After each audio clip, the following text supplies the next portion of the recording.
I also know why my dad was insisting on that diploma, because as B.B. King put it, the beautiful thing about learning is that nobody can take that away from you.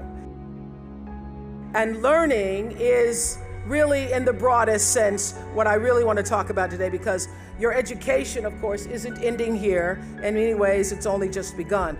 The world has so many lessons to teach you.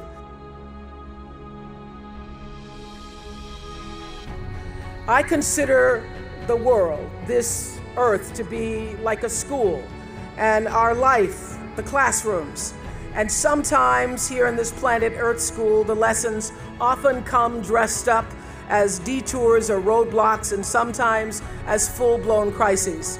And the secret I've learned to getting ahead is being open to the lessons from the grandest universe of all, that is the universe itself. It's being able to walk through life eager and open to self-improvement and that which is going to best help you evolve, because that's really why we're here, to evolve as human beings. So, to grow into being more of ourselves, always moving to the next level of understanding, the next level of compassion and growth. And I believe that there is a lesson in almost everything that you do in every experience, and getting the lesson is how you move forward. It's how you enrich your spirit. And trust me, I know that inner wisdom is more precious than wealth. The more you spend it, the more you gain. A year after I left college, I was given the opportunity to co-anchor the 6 o'clock news in Baltimore. And I was so proud, because I was finally going to have my chance to be like Barbara Walters. And meanwhile, I was trying to sit gracefully like Barbara and make myself talk like Barbara. And I thought, well, I could make a pretty goofy Barbara. And if I could figure out how to be myself, I could be a pretty good Oprah. I was trying to sound elegant like Barbara. And sometimes I didn't read my copy because something inside me said, this should be spontaneous, it should be spontaneous. So I wanted to get the news as I was giving it to the people. So sometimes I wouldn't read my copy and it'd be like 6 people in a pileup on I-40. Oh my goodness. And after 8 months, I lost that job. They said I was too emotional, I was too much. But since they didn't want to pay out the contract, they put me on a talk show in Baltimore. And the moment I sat down on that show, the moment I did, I felt like I'd come home. I realized that TV could be more than just a playground, but a platform for service, for helping other people live their lives. And the moment I sat down doing that talk show, it felt like breathing. It felt right. And that's where everything that followed for me began. And I got that lesson. When you're doing the work you're meant to do, it feels right. And every day is a bonus, regardless of what you're getting paid. It's true. And how do you know when you're doing something right? How do you know that?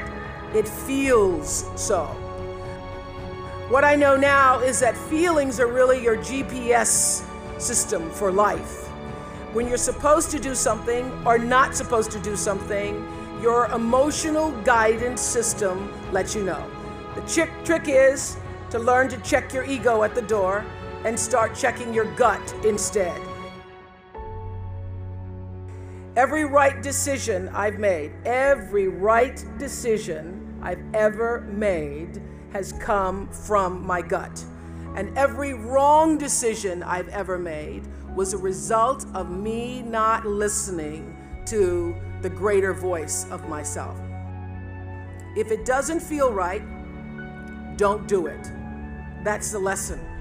And that lesson alone will save you, my friends, a lot of grief. Even doubt means don't. This is what I've learned. There are many times when you don't know what to do. When you don't know what to do, get still. Get very still until you do know what to do. So I say to you, forget about the fast lane. If you really want to fly, just harness your power to your passion. Honor your calling. Everybody has one. Trust your heart, and success will come to you. So how do I define success?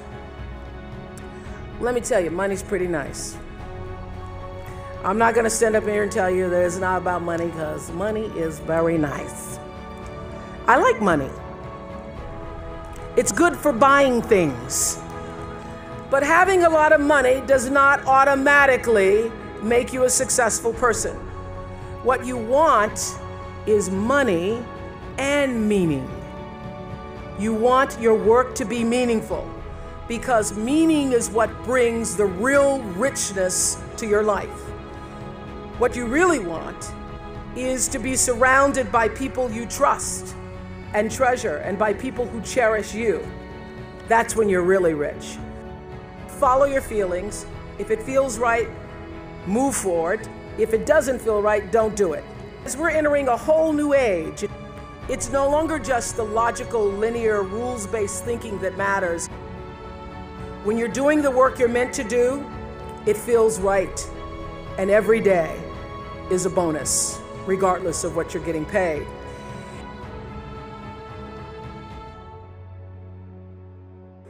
Now I want to talk a little bit about failings, because nobody's journey is seamless or smooth. We all stumble, we all have setbacks.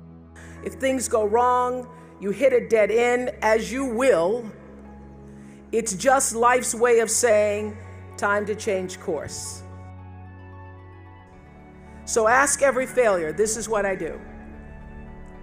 Every failure, every crisis, every difficult time, I say, what is this here to teach me? And as soon as you get the lesson, you get to move on. If you really get the lesson, you pass and you don't have to repeat the class. If you don't get the lesson, it shows up wearing another pair of pants or skirt to give you some remedial work. And what I found is that difficulties come when you don't pay attention to life's whisper, because life always whispers to you first. And if you ignore the whisper, sooner or later, you'll get a scream. Whatever you resist persists, but if you ask the right question, not why is this happening, but what is this here to teach me? What is this here to teach me? It puts you in the place and space to get the lesson you need. My friend Eckhart Tolle, who's written this wonderful book called A New Earth, that's all about letting the awareness of who you are stimulate everything that you do. He puts it like this. He says, don't react against a bad situation, merge with that situation instead, and the solution will arise from the challenge. Because surrendering yourself doesn't mean giving up, it means acting with responsibility. Not a small topic this is, finding happiness. But in some ways, I think it's the simplest of all. Gwendolyn Brooks wrote a poem for her children. It's called Speech to the Young, Speech to the Progress Toward. And she says at the end, live not for battles won, live not for the end of the song, live in the along. She's saying, like Eckhart Tolle, that you have to live for the present. You have to be in the moment. Whatever has happened to you in your past has no power over this present moment, because life is now. But I think she's also saying, be a part of something. Don't live for yourself alone. This is what I know for sure. In order to be truly happy, you must live along with, and you have to stand for something larger than yourself, because life is a reciprocal exchange. To move forward, you have to give back. And to me, that is the greatest lesson of life. To be happy, you have to give something back. The lesson here is clear, and that is, if you're hurting, you need to help somebody else ease their hurt. If you're in pain, help somebody else's pain. And when you're in a mess, you get yourself out of the mess, helping somebody out of theirs. And this wisdom is increasingly supported by scientific and sociological research. It's no longer just woo-woo soft skills talk. There's actually a helper's high, a spiritual surge you gain from serving others. So if you want to feel good, you have to go out and do some good. But when you do good, I hope you strive for more than just the good feeling that service provides, because I know this for sure, that doing good actually makes you better. So whatever field you choose, if you operate from the paradigm of service, I know your life will have more value and you will be happy. So let me end with one of my favorite quotes from Martin Luther King. Dr. King said, "Not everybody can be famous."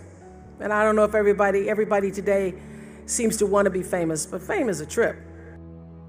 Dr. King said, "Not everybody can be famous, but everybody can be great because greatness is determined by service." Yet those of you who are history scholars may know the rest of that passage. He said, "You don't have to have a college degree to serve. You don't have to make your subject and verb agree to serve.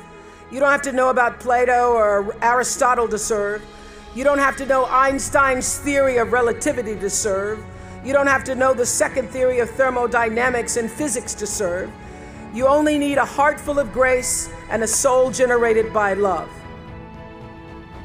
You have the heart and the smarts to go with it, and it's up to you to decide, really, where will you now use those gifts? You've got the diploma, so go out and get the lessons, because I know great things are sure to come. The 3 lessons that have had the greatest impact on my life have to do with feelings, with failure, and with finding happiness.